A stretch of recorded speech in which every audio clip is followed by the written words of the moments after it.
So we'll pick the next one. It comes under Vasur Vasumana Satya Samatma Sammita Samaha Amogha Pundareekaksho Vrishakarma Vrishakrithi. Pundareekaksha, one who dwells in the lotus of the heart. Scriptures say that there is a spiritual heart within each person which is subtle. It is also said that there is a lotus located inside this spiritual heart. Lord Vishnu is centered in this lotus. Seated in the lotus of the heart, the Lord vivifies every part of the body-mind complex. Pundareekaksha means lotus. Pundareekaksha means one who has eyes resembling the petals of a lotus. Next one is Vrishakarma, one whose deeds are for the upholding righteousness. Vrisha means righteousness. Lord Vishnu is the champion of righteousness. Establishing righteousness is his declared policy objective. Every time the Lord appears as an incarnation, righteousness also appears in the world. If the champion of righteousness does not perform his righteous action, no one else can do it, and righteousness would disappear from the world. Vrishakrit, one who incarnates for the sake of righteousness. Vrisha means righteousness and Akriti means form. Lord Vishnu is the embodiment of righteous conduct. Establishing righteousness is his main objective. When it becomes necessary, he even comes down in the form of incarnation or different forms to establish righteousness. Lord Krishna says in the Jnana Yoga of Bhagavad Gita, chapter 4, sloka 8, Dharma samsthapanarthaya sambhavami yuge yuge. For the establishment of righteousness, I incarnate from time to time. Friends, will take this one up a little detail and dwell and study this. Friends, in our earlier presentation, we took appreciation to the concept of culture and man at its center. We took a degree of understanding that science of nature, which deals with the cultivation of nature, can deliver man an elevation in his civility and guarantee a degree of security, where nature can offer him abundance of food, some sophistication in his clothing, the mode of transport, a healthy life, and the likes. Humanity can acquire such science of nature through institutions such as schools, colleges, and universities, as well as the deep research that are pursued in variety of research laboratories. The science of man that deals with the cultivation of man has, however, been left with no institutional support. It is the onus of individual households and the societies to offer to its young ones the science of man. So now comes the nervous question: how do we as householders or grihasthas prepare ourselves for this great responsibility? Good news, yes, you are ready. We were always ready. In our last presentation, in the story of Bhakta Prahlada and the Narsimha Avatara, we saw the argument presented to Prahlada by his father that it is silly, my son, to believe in such a thing as bhakti and mukti. You cannot be outsourcing human ingenuity you are endowed with to some unknown force, a force that surely does not exist. Please, son, get a hold of yourself, is the pleading a father here is giving life direction to his very own son. In taking the story and assimilating to our everyday lives, we made our arguments in our opening sessions, in our orientation presentations, where we underlined bhakti aspect emphatically. There we saw that bhakti was not to outsource to some external power, but to insource. Where we said, like a small bank draws upon the central bank, we too shall draw upon that superpower of the Lord to further strive and thrive against all odds of our worldly life.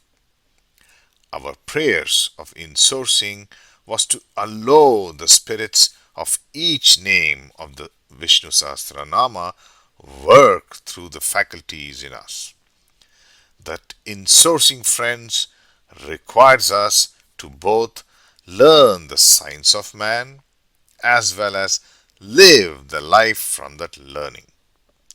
Science of nature, we said, is institutionalized with schools, colleges, universities, lecturers, and books, and giving it a direction to grow. So, science of nature is institutionalized with a direction to grow. But what about the direction of man? Where is the science of man accessible to us?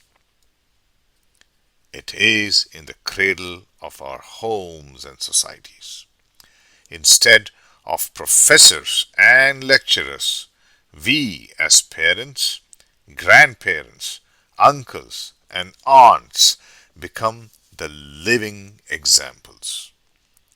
We replace those lecturers in those other institutions of the science of nature. The lessons here are not taught through hours of lectures, but by living an inspiring life that can be imitated. What the cognitive sciences call as behavioral imitation. We all here are the poster boys and the poster girls of an ideal living. We are the heroes in some way to somebody. Just like Arjuna, the hero who is overcome in emotions in the midst of a challenge, so too is the challenge to the parents, the grandparents, the uncles and aunts. Why that? The colleagues we are in a heterogeneous society. The challenge is that when we follow the path of insourcing, we too are in the need of idols and heroes, people who can demonstrate to us an inspiring life and are symbolic of it, the gurus in this subject of living life. Where are these guiding lights? The Vedic age drew the image of such an ideal personality who is to give the society a direction where individuals of the society were to inculcate the personality traits exhibited by this ideal personality through behavioral imitation. The Vedic age encoded the personality types and gave this ideal personality type the name Brahmana. Again, we want to stress here that Brahmana is not equal to Brahmin. Again and again and again, we want to stress here that Brahmana is not equal to Brahmin. Brahmin could be a caste that may have embodied the trade pursued. Brahmana, however, was a personality type that exhibited a well-rounded humanistic traits and capacities that had no societal boundaries. So let's quickly appreciate those traits And I borrowed this slide from an earlier presentation we made on the name Dhata. Build this illustration here. We are moving the psyche on a scale here. Of course, that movement is through applying this intelligence. So where on one side it's raw nature, and in the other attempt is to influence and infuse our psyche to a higher nature. With such cultivation of the psyche, we begin to manifest different other capacities into our minds or psyche or ourselves. You are bringing the higher nature. What we can argue as Aham Brahmasmi. No, I'm not the small person. I'm a bigger person. I have higher capacities. We are allowing more intelligence to settle into our minds.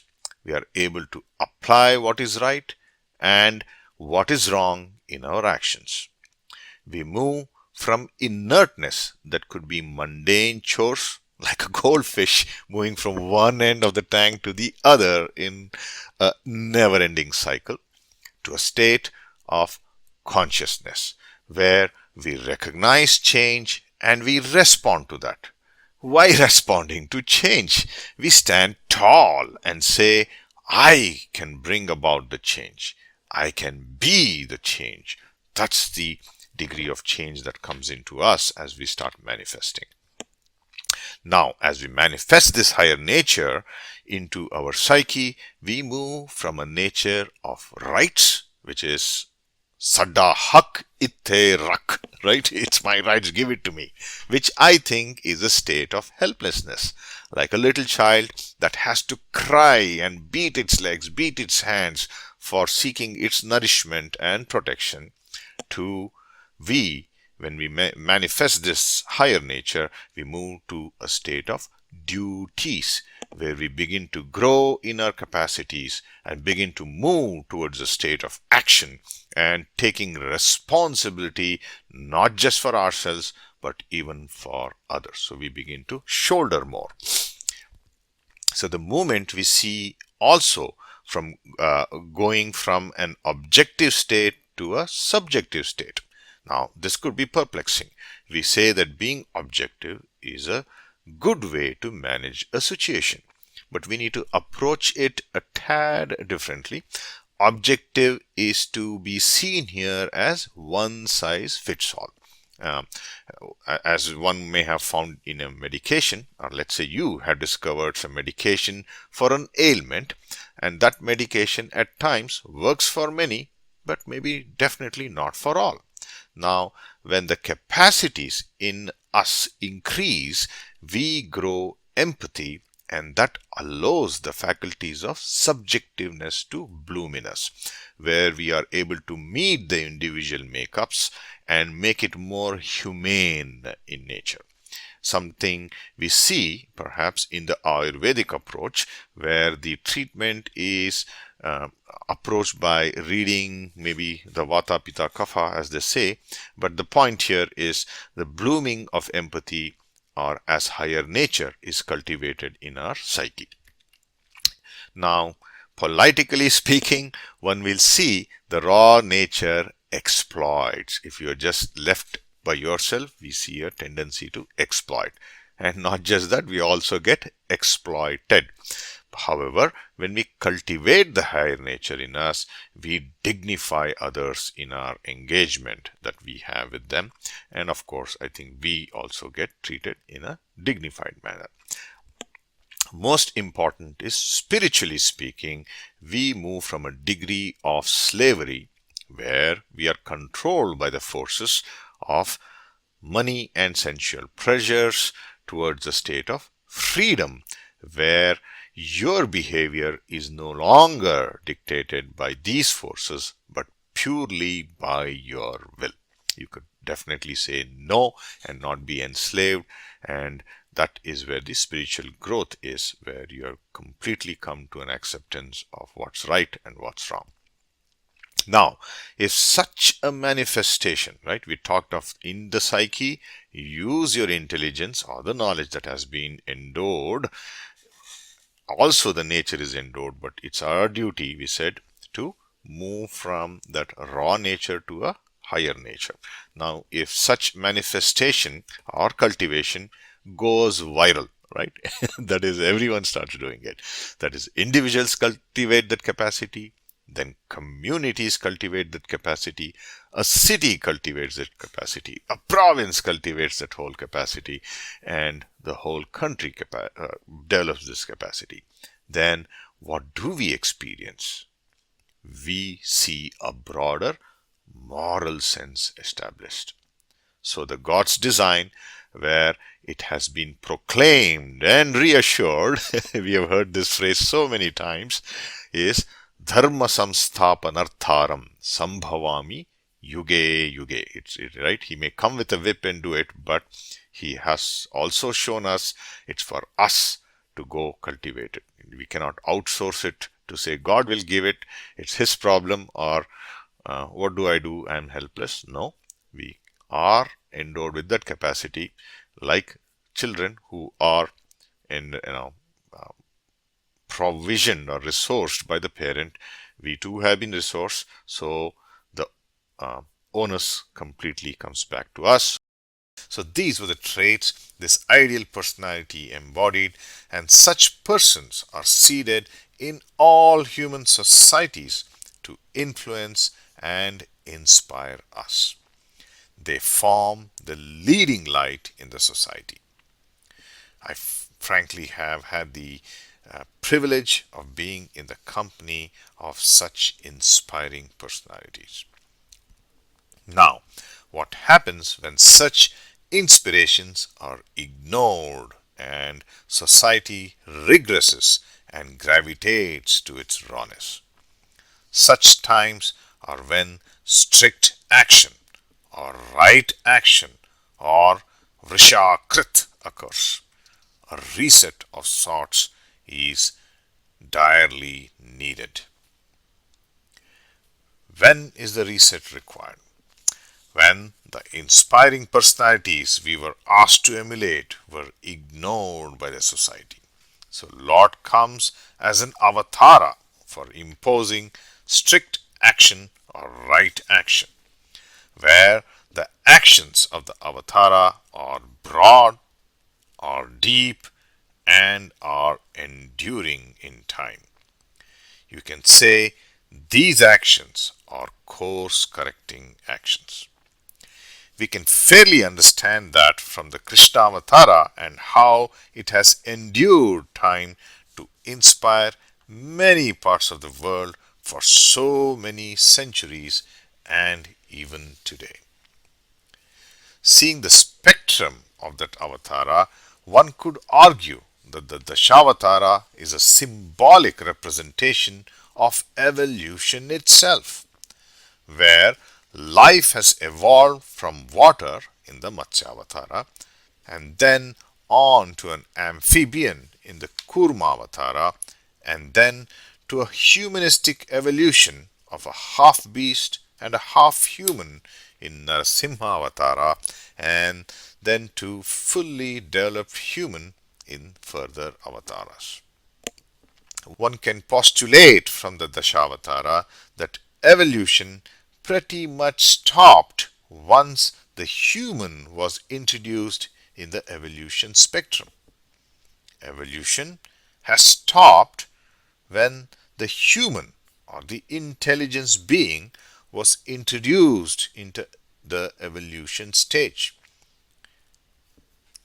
This intelligence has been well applied in the cultivation of nature.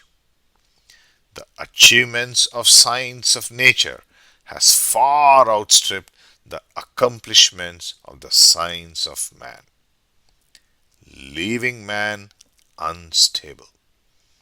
Unstable with his center of gravity outside of him. The tree of life has branched wide without correspondingly deep rooting itself. Friends, the times ahead are promising. We will see societies apply that same intelligence in the cultivation of man as well. A special mention today to our steady group here. Our wonderful Mahila Brigade in the past week celebrated Dasara. You all hosted Gollu or Bombay Kursodu. It was so delightful to witness those. My warm wishes to all who have taken pride in keeping the traditions. My deep gratitude for including me and the wider circle of friends in your celebrations. Here too we saw the proud display of Dashavatara from new acquisitions to family heirlooms. In the opening of our presentation today, we said the science of man was the onus of individual households and societies. You should take pride in the institutions you are operating in these festivities. One of our friends had mentioned that women are the glue to a family. I can confidently say that you women are the glue to the society. You have kept the traditions and the stories behind those traditions alive. However far the tree has branched, you have fortified it with a corresponding depth to its roots. So let's take a summary to what we got to review today in our presentation. We took appreciation today that the society needs a direction to its growth. The Bhakti Marga gave a path to walk.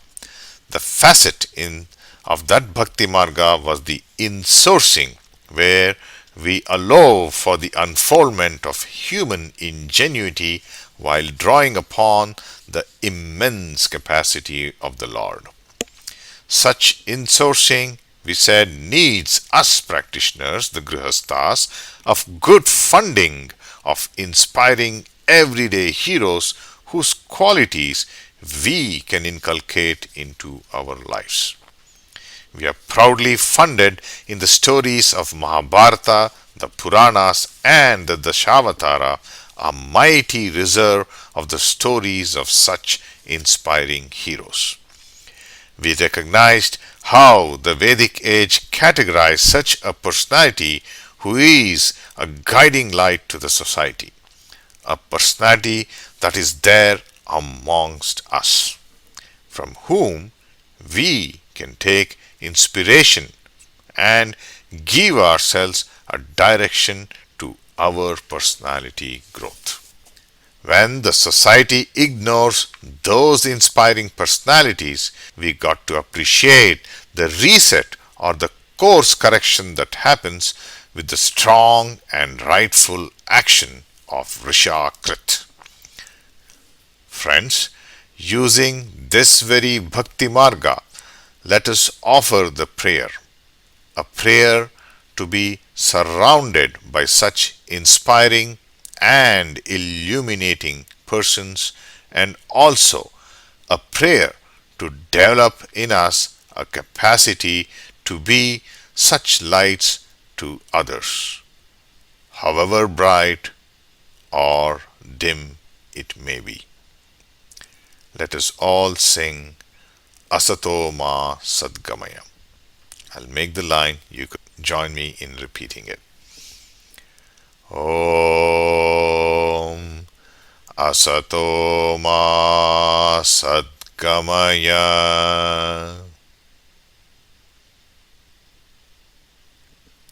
Tamaso Ma Jyotirgamaya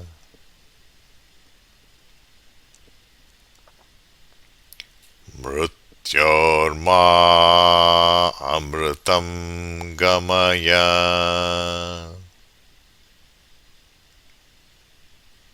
Om Shanti Shanti Shanti. Friends, we will conclude with that and head to our meditation.